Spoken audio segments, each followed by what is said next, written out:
Okay, so last week we answered the question, why is the certifier being such a More specifically, why is the certifier just throwing up all of these problems with no solutions?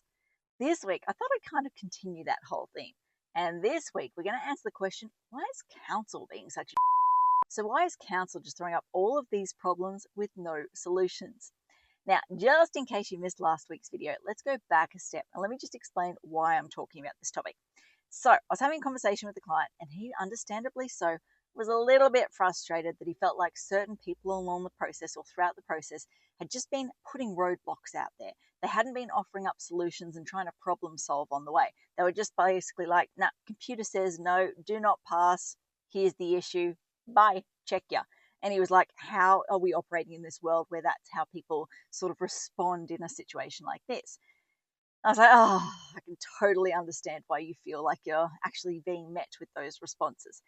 Probably should take a moment to explain how the process works, why certain people have to act the way they do, because I feel if you understand the why, it helps to take the heat out of the situation. It allows people to see a clear pathway forward in a more efficient way, all that sort of stuff. So yeah, last week we talked about the certifier's response. Today I want to cover off council's response. So a little bit more background context to this one. In particular, when it comes to council, his frustration stemmed from the fact that the onus of proof was on the applicant. So it was up to him and his team, so myself and others, to work out, is the house pre-1911 construction, post-1911 construction? More specifically, is the chimney pre or post-1911 construction, all of that sort of stuff.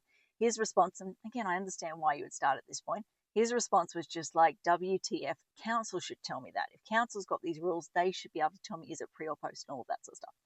So the reason why council cannot tell you that information, the reason why the onus of proof is on the applicant in the town planning process, comes back to one simple principle.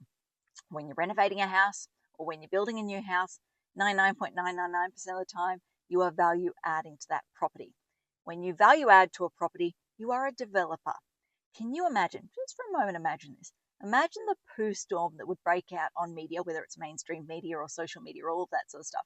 If council was seen to spend their resources, their man hours, helping a developer improve the value of a private property or private development, that would not be pretty. Or if they were basically spending their time helping someone add value to their private development as opposed to public infrastructure and public works and all that sort of stuff, I would not want to be them in that moment.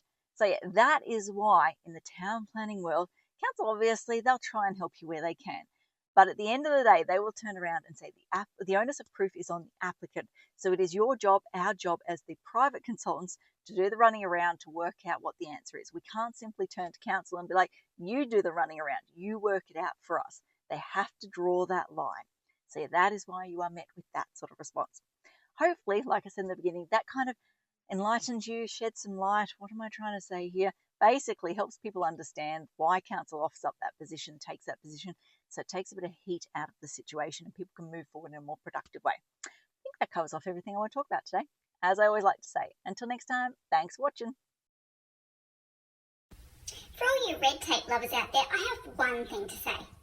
Well, no, actually, I've got three. Number one, the advice provided in these videos is general in nature. It's not site-specific.